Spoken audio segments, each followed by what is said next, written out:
as he does every year during the season of Advent. He doesn't baptize Jesus in the Gospel of John as he does in other Gospel accounts.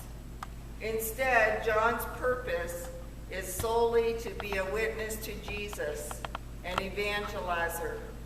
And we as God's people are also called to witness, to evangelize, to testify to the love of God. Many of us aren't comfortable with evangelism. We feel that our faith is very personal and it's a private matter, something that we just share with God alone. And yet, sharing our faith is part of the telling of our stories. We know about the telling of our stories because the work of the church begins with the building of relationships. And the building of relationships comes with the discussions we have with one another that tell about where we have been and what we have been through and what joys we have experienced and what sorrows we have survived. This sharing of stories builds trust, and we are able to find commonalities with people, and we are able to support one another through the joys and sorrows that are just part of life. When I worked as a prison chaplain for the Florida Department of Corrections, there were groups that came in to volunteer, and part of their whole worship experience was the telling of giving their testimonies. They told others what God had done for them. And usually the stories had great outcomes. God had been good to them despite what they had done. And when the inmates served or shared their testimonies, it was what God had done for them despite the crime they had committed that landed them in prison. Don't get me wrong, these are powerful, powerful stories, and we all have them. We all have the stories where God blesses us, and we feel really good about that, and we love to share those stories. But life is not always that simple. There was a woman at the female institution that I worked who had 2 life sentences. Each one of the sentences was for first-degree murder. She had drowned her 2 sons, age 2 and age 4, at the time of their deaths. And she was pregnant when she was sentenced, and after her incarceration, she gave birth to twin sons. At the time that I met her, her sons were in high school. But since they had been born, this woman, during the time of birth, this woman had only seen photographs of the boys. She hadn't talked to them face to face. She hadn't touched them, looked them in the eye, or held them. And this woman, after her incarceration, she turned her life around and she turned it over to Jesus, and she was always instrumental in the worship services. She did praise dances, she led music, she was part of the choir. This woman had calluses on her knees because she would get up a couple hours before they had to get up, and she would kneel on the cold concrete in her cell and pray hour after hour. She knew what God meant, or what Paul meant, when he wrote his first letter to the Thessalonians and said, "Pray without ceasing." And she prayed, and she knew she was in relationship with God. And but she still did not get her heart's desire, which was to see those boys. There's a group called Kairos. It's similar to Curcio, and it's a weekend retreat that's done inside the prison system.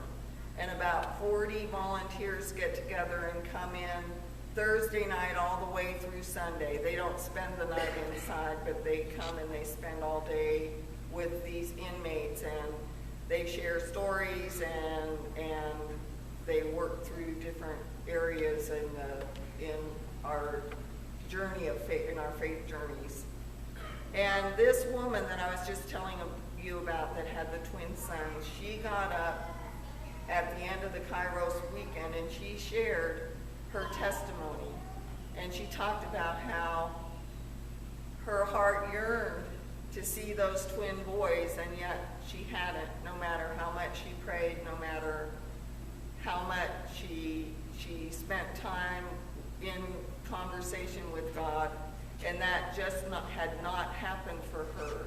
And yet, she still loved God, she still loved Jesus, she was still out there worshiping and glorifying God in all that she did.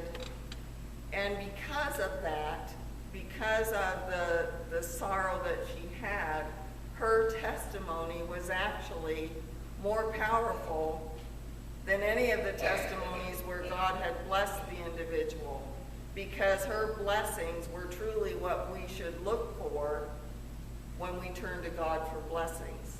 She had peace in her heart. She had love for all the people, and there's a lot of hard people who reside inside those prison walls, and yet she was able to be who she was and be God's child in the midst of all of that. And so she was just a really powerful witness despite her pain and her sorrow, because she had total, complete joy. We are called as a people of God to tell our stories. And we tell our stories as individuals as well as corporately. I came into the office on Tuesday morning, and there was an article on my desk that one of our members had left there that they cut out of the Review Journal from Friday, November 28th. And it was about how the Episcopal Church looks at their role in the slave trade. And there's actually a museum that's just, right now it's in the thinking process, but they're talking about building this museum that's going to look at religion's role in both slavery as well as abolition. And I think it's a wonderful, wonderful concept. In the Diocese of Rhode Island, it said that 60% of all slave trading voyages launched from North America came from Rhode Island. And so the Bishop of Rhode Island is very involved in this. A lot of Episcopalians benefited economically from the slave trade. It talks about Brown University and how they benefited from slavery, and a lot of the buildings on campus were built by slaves. And so these are entities and people that are coming together. One particular individual is a descendant of the family that had the most benefit out of slavery. And so there's a lot of heart and hurt that's going into this project.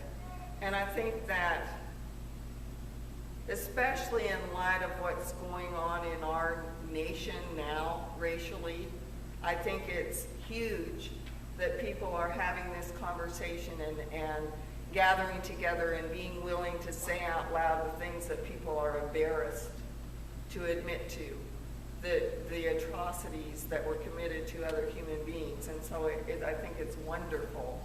And I think that not everything that we witness to about Jesus is that hurtful and then therefore that healing. But I think all of us are called to share our faith stories. And so what I want to ask of all of you tonight is to think about, what would you tell someone? What if they ask you, why do you go to church? What do you get out of church? Why are you there? Why do you go week after week after week? And think about sharing that part of your faith journey, because I think it's a different story for all of us, but I think there's a lot of commonalities. And when we find those commonalities is when we begin to build upon our relationships. And I think that that is the purpose of evangelism and testimony, and pointing the way to Jesus and to the love that God holds for every single